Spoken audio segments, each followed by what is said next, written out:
Récemment, Elon Musk a fait un discours au Royaume-Uni qui a, disons, fait pas mal de vagues. Il y a présenté une vision vraiment radicale de l'avenir du pays. Alors, ce qu'on va faire ici, c'est qu'on va décortiquer ensemble ses arguments, ses points les plus percutants, en se basant sur ses propres mots. On va commencer directement avec une de ses phrases les plus chocs. Soit on se défend, soit on meurt. Ça pose tout de suite le décor, hein. On comprend qu'on est dans un registre d'urgence absolue, où pour lui, ne rien faire, c'est pas une option. Bon, le point de départ de tout son raisonnement, c'est une idée très forte. La Grande-Bretagne serait en pleine crise existentielle. C'est vraiment la fondation sur laquelle il va construire toute son argumentation. Et le mot qu'il utilise est sans équivoque. Il parle de destruction.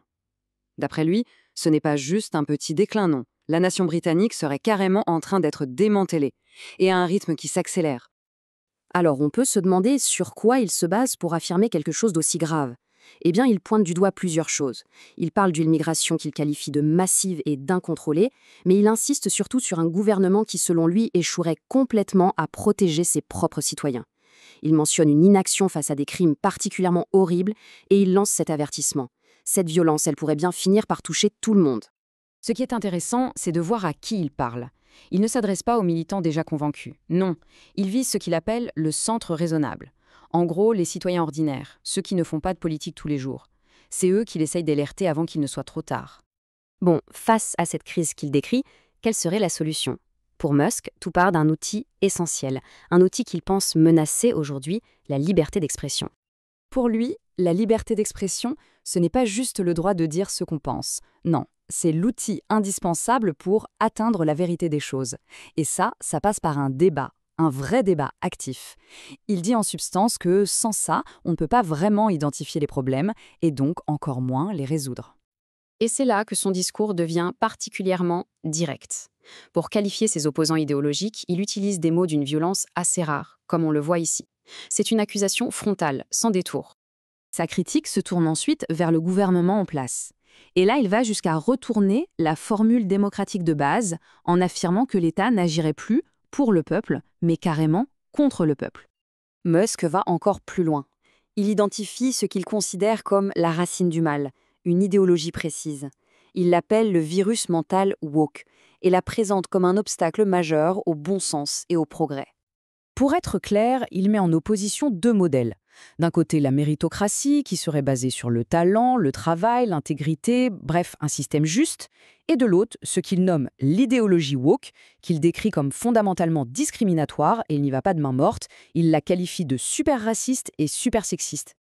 Alors, face à cette idéologie qu'il dénonce, il propose quoi? En fait, un retour à des principes qu'il estime universels, le bon sens et l'équité. C'est ça, le cadre qu'il voudrait voir revenir au centre de la société. On en arrive maintenant à l'une des théories les plus, controversées de son discours. C'est une théorie avec laquelle il essaye d'expliquer ce qui serait, selon lui, la logique cachée derrière les politiques migratoires actuelles.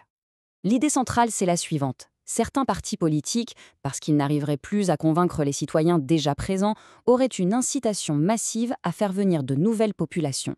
Des populations qui, selon cette théorie, seraient plus susceptibles de voter pour eux. Il va même jusqu'à décrire le processus en 4 étapes. Étape 1, le parti n'arrive plus à convaincre. Étape 2, il fait venir des gens d'ailleurs. Étape 3, il se bat pour que ces nouvelles personnes puissent voter. Et l'étape 4, la conséquence finale selon lui, c'est que le vote des citoyens d'origine perd de sa valeur. Il est comme dilué.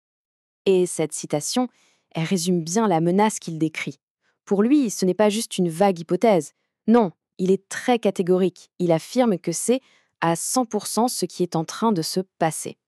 Bon, tous ces arguments nous amènent à une conclusion assez dramatique. Il dépeint le moment présent comme un carrefour, une bifurcation. Un choix décisif à faire entre deux futurs qui n'ont absolument rien à voir. Du coup, son appel à l'action est tout aussi radical. Il ne dit pas d'attendre les prochaines élections prévues, pour lui c'est beaucoup trop loin. Il appelle carrément à un changement de gouvernement révolutionnaire, qui devrait passer par de nouvelles élections et le plus vite possible. Et les deux chemins qu'il présente sont vraiment aux antipodes. D'un côté, on continue comme ça et c'est la destruction du pays. De l'autre, on prend la voie de la grandeur, un futur qu'il va jusqu'à comparer à Star Trek rendu réel, imaginé, avec plus de liberté, moins de bureaucratie. Et pour lui, tout ça, ça se joue maintenant, dans les quelques années qui viennent. Mais il termine en insistant sur un point hyper important. Ce futur radieux, il ne va pas arriver tout seul, ce n'est pas inévitable. C'est un futur pour lequel, et c'est ces mots, il faut se battre. On termine cette analyse avec une question inspirée par ses propres termes.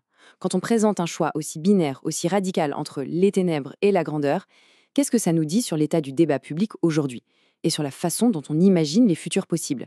C'est une question qui, je pense, mérite qu'on s'y attarde.